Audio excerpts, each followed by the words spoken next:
Venezuelan authorities received the 9th shipment from China with supplies to face COVID-19. Italy's Medicines Agency formally approved the nation's rollout of the Pfizer-biontech Covid-19 vaccine.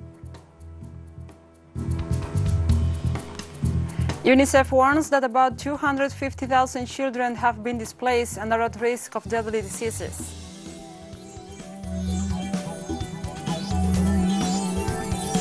From the headquarters of teleSUR English in Havana, Cuba, this is From the South. I'm Gladys Quesada.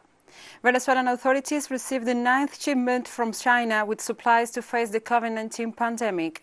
The Venezuelan Vice President, Delcy Rodriguez, highlighted that with this shipment, a total of 274 tons of supplies and medicines have arrived in the country from China since the beginning of the pandemic in March this year. Rodriguez then thanked the support and solidarity of the government of Beijing with the people and the Venezuelan authorities during this health crisis, and also affirmed that the situation allowed to raise the bilateral relations to the highest level. No blockade that can overcome neither Conviasa nor the Venezuelan people, nor the China-Venezuela relationship. If we have to make a summary of these 9 months of the airlift with more than 274 tons of medicines, supplies and medical equipment, dear Ambassador, the cruelty of the United States government has not been able to defeat the Chinese-Venezuelan Brotherhood. And Colombia's President Iván Duque said its administration will refuse to provide coronavirus vaccines to hundreds of thousands of Venezuelan refugees within its borders, in a move which stunned public health experts and prompted condemnation from humanitarian groups. Speaking to a local radio station on Monday, Duque said that only Venezuelans with dual nationality or formal migratory status will have access to the vaccine when it is eventually distributed in the country. He also said that the controversial decision was taken to prioritize Colombians and to prevent a rush on the border. Venezuela has its own vaccination plan and has started a program to produce the Russian vaccine Sputnik V in national facilities. Meanwhile, Colombia faces a resurgent coronavirus outbreak, with cases climbing by over 10,000 a day following months of respite. Lockdowns and other restrictions over the Christmas period have been put in place by local measures. And the Congress of Chile approved the readjustment of remunerations of the workers of the public sector. The Chamber of the Corporation of Deputies ratified the law with a vote of 64 in favor, 59 against, and 3 abstentions.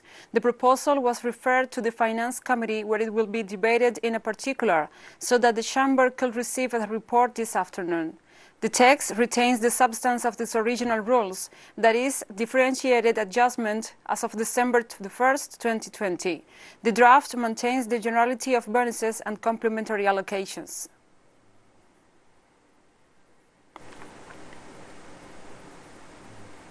In Ecuador, the government of Lenín Moreno strengthens its neoliberal strategy by getting the International Monetary Fund to authorize the second disbursement of the loan requested in the midst of a severe social crisis and increase in poverty aggravated by the effects of the pandemic. After Congress approved an anti-corruption law, the last requirement demanded by the financial entity, the approval was given for the delivery of $2 billion as the first portion of the $4.1 billion requested by the government. In this context, the Ministry of Finance had indicated that the country will have a debt with the IMF of almost $7 billion at the end of the year, making the international entity its maximum creditor. Experts also said that the program that supports the loan contemplates the deepening of cuts in social budgets, loss of jobs, and reduction in the economy and national production.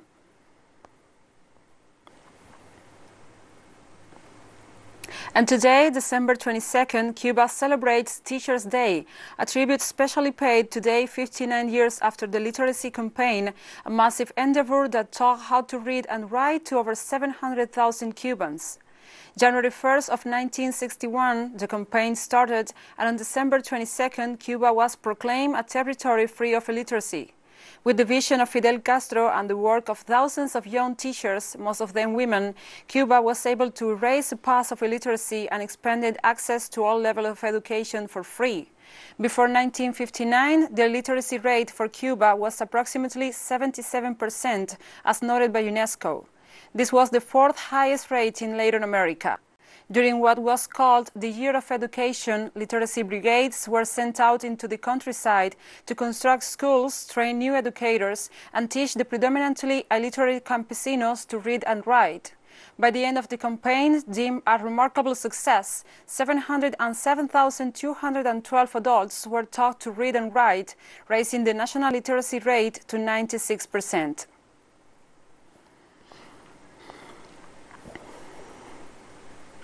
Afro-Brazilian councilmen denounced the increase of threats by racist groups in the city of Curitiba, in the state of Parana. Let's watch the story. The conservative state in southern Brazil that is best known as the headquarters of the now disgraced Operation Car Wash has been the site of some of the nation's most important labor conflicts in recent years. The state of Parana is a laboratory for all of Bolsonaro's evil. Now they are laying off over 9,000 public school workers and substituting them, people outsourced to the private sector. It is a radically neoliberal policy that is destroying public education. Parana Governor Ratinho Jr., the son of a neo-fascist television personality and close ally of far-right President Jair Bolsonaro, has been using the COVID-19 pandemic as a smokescreen to push through deep austerity cuts, but the teachers' union is fighting back. Our governor has taken advantage of the pandemic to eliminate labor rights. So we are fighting to reverse this, but above all, we are fighting to increase appreciation for knowledge, science, ethics, and the truth, and to recuperate the importance of school in Brazilian society. 2021 promises to be a year of more strikes and more protests in Parana. Brian Mir, teleSUR, Curitiba. And we'll be right back after this very short break, so don't go away.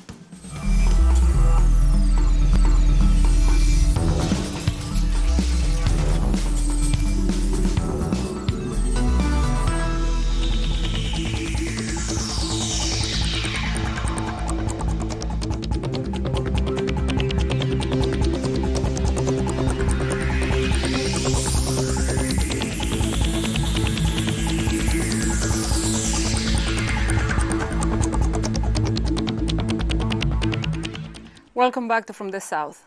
Italy's Medicines Agency formally approved the nation's rollout of the Pfizer-biontech Covid-19 vaccine on Tuesday, after the green light from the European Medicines Agency on Monday for the US 27 nations. Some emotion, I make this announcement of the approval and marketing authorization of the Pfizer-biontech vaccine. The commercial name of this important RNA messenger vaccine is COVID-19. Everybody knew it would be approved and made reimbursable to everyone free of charge. The vaccine is approved for the entire population over the age of 16, and it is important to add that it has no absolute contraindications. This has been discussed a lot in the past weeks, and I must say that EMA has done an excellent job in keeping handling some cautions or reasons for attention, and considering this eventually a no less important but normal vaccination routine. First vaccinations will start in Italy on Sunday, December 27th, as in several other countries in Europe. Italy reported over 13,300 COVID-19 cases in the last 24 hours, with 201 required intensive care treatment.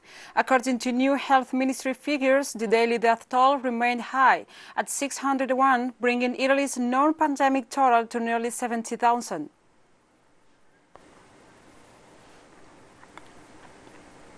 Scotland's First Minister Nicola Sturgeon warned on Tuesday tougher measures may be still needed in the country to combat the spread of a new variant of coronavirus. Firstly, Orkney, Shetland, the Western Isles and the other relatively remote islands that have seen restrictions relaxed in recent weeks will move to level 3 from 1 minute past midnight on Boxing Day. However, the rest of Scotland will move at that point to level 4 for a period of 3 weeks. There will be a review after 2 weeks. This means, for example, that hospitality will require to close with the exception of takeaway services, and so too will non-essential retail. The current level 4 restrictions are not as stringent as the March lockdown, and that up until now has been a good thing. However, it does seem that we may be facing a virus that spreads much faster now than in March, so we do need to consider whether the current level 4 restrictions will be sufficient to suppress it in the weeks ahead. This situation is serious, it is urgent, and for our food exporters, it is rapidly deteriorating. It needs the UK Government to reach agreement with France without delay to get freight moving again. There is simply no time to lose. In the United States, Dr. Anthony Fauci, the nation's top infectious disease expert, received the initial dose of the newest COVID-19 vaccine alongside other federal health leaders who helped oversee its development. The vaccinations Tuesday at the National Institutes of Health campus outside Washington are part of a broader government effort to bolster public confidence in the safety of 2 COVID-19 vaccines recently cleared by U.S. regulators. Fauci received his first shot of the 2-dose regimen alongside the NIH Director, Dr. Francis Collins, and Health and Human Services Secretary Alex Azar. Each received the vaccine co-developed by the NIH and Massachusetts drug maker Moderna.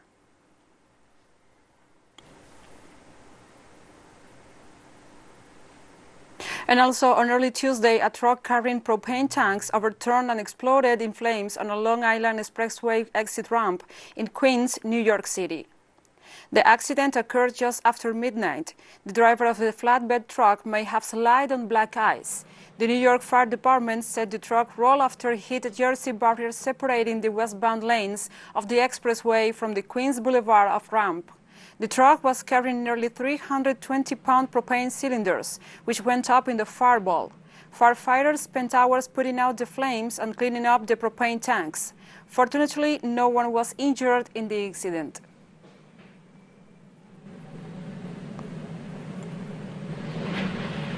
And the head of the Tokyo 2020 Olympic Games, Yoshihiro Mori, said Tuesday that officials have decided on an overall budget for the event. We have 7 months until the opening of the Games. The postponement of the Games was unprecedented, and that we have been working closely with all people who are involved in the Games. We need to hold the Olympics as a symbol of overcoming the coronavirus and to have the Olympic flame lit at the stadium.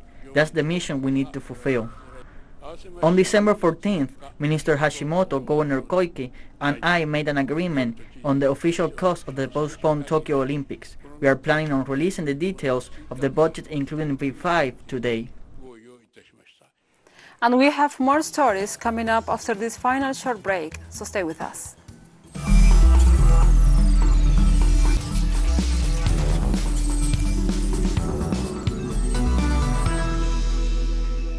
Welcome back to From the South. UNICEF warned Tuesday that approximately 250,000 children have been displaced by the escalating crisis in Mozambique's northern province of Cabo Delgado and are now at risk of deadly diseases as the rainy season sets in. The United Nations Children Agency is especially concerned that safe water, sanitation and hygiene services are insufficient to meet the growing needs of children and families in overcrowded temporary accommodation centers and in host communities. Climate-related disasters and conflict over the past 2 years have contributed to food insecurity and hunger across Cabo Delgado. 2 out of every 5 children in the province are chronically malnourished, with growing cases of severe acute malnutrition amongst the displaced population. UNICEF is expanding its water and sanitation response and supporting mobile health teams.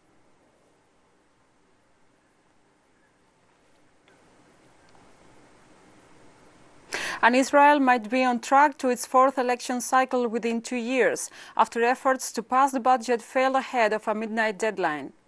If the fractious coalition government does not pass the budget by the end of this Tuesday night, the parliament will automatically dissolve, triggering a snap election in March 2021. Benny Gantz, the former head of the opposition who begrudgingly joined Benjamin Netanyahu's coalition in May, has been unable to get the prime minister to agree on a budget. Under the power-sharing deal, Netanyahu serves as prime minister for the first 18 months, after which Gantz will take the leadership role for the remainder of the 3-year term. Netanyahu is engaged in a lengthy corruption trial that he will rather fight as prime minister. However, Netanyahu, who denies the criminal charges, has said he does not want to go to the polls again.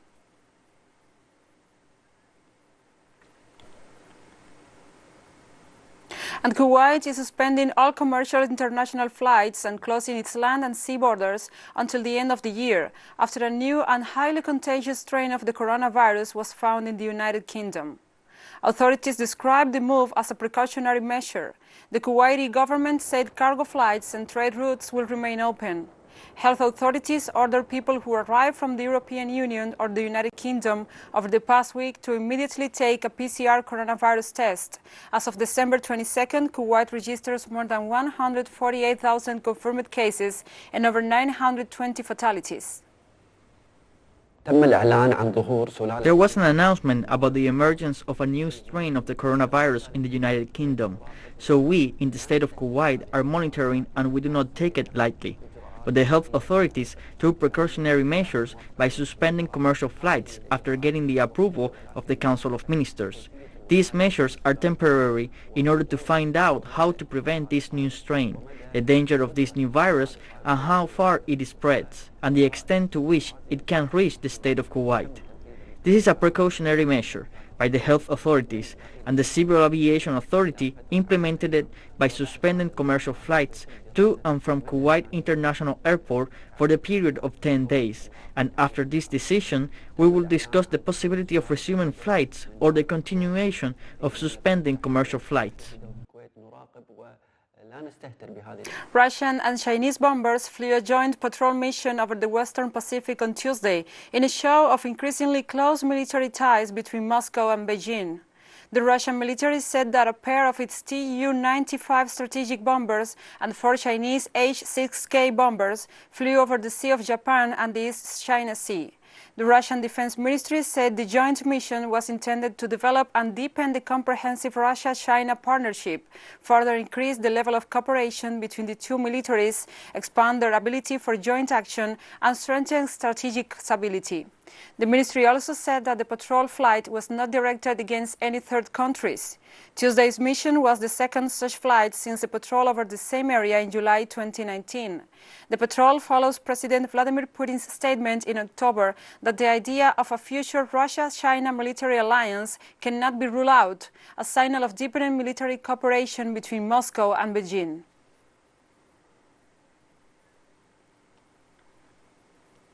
And Syrians welcome the Christmas season in the midst of a difficult situation marked by the pandemic, the blockade and the terrorist war.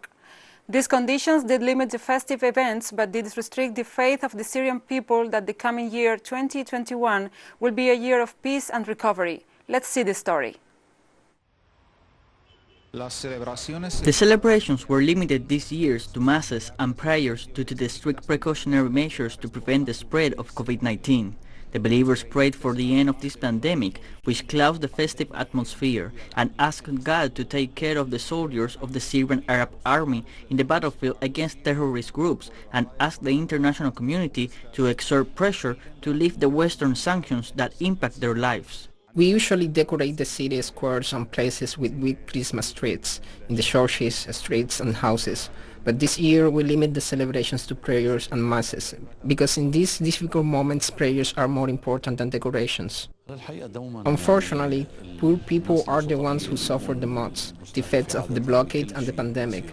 And we wish to see the sanctions lifted this year so that people can live in peace, and we wish that the coming year, 2021, will be a year of goodness for everybody and not only for Syria. As in previous years, Christmas decorations are available in the markets. However, this year the demand for these products was significantly reduced. The rise in prices and the high inflation resulting from the devaluation of the national currency against the dollar caused by the Western economic blockade significantly limited the purchasing power of citizens, a situation that Syrians tackle with faith, believing that together they will manage to overcome this challenge. Hopefully the situation will improve, and we wish that this new year will be a year of goodness and tranquility for everyone. We wish goodness and peace for Syria and love to fill people's hearts so that we can regain security and harmony and overcome this pandemic. For several years we have not celebrated Christmas as usual because of the war and the blockade that clouds the festive atmosphere, and this year even more because of the coronavirus pandemic. Unlike previous years, few families have decorated their houses to welcome the occasion, while the streets of the main cities were embellished with trees and lights to spread an atmosphere of joy and to show that Syria, despite the current pandemic and the long years of imposed terrorist war and blockade, does not give up and that its people do not lose faith in a better future.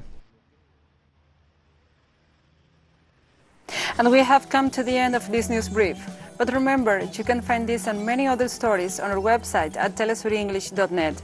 And also, if you feel so inclined, please follow us on social media, Facebook, Twitter, Instagram and Telegram.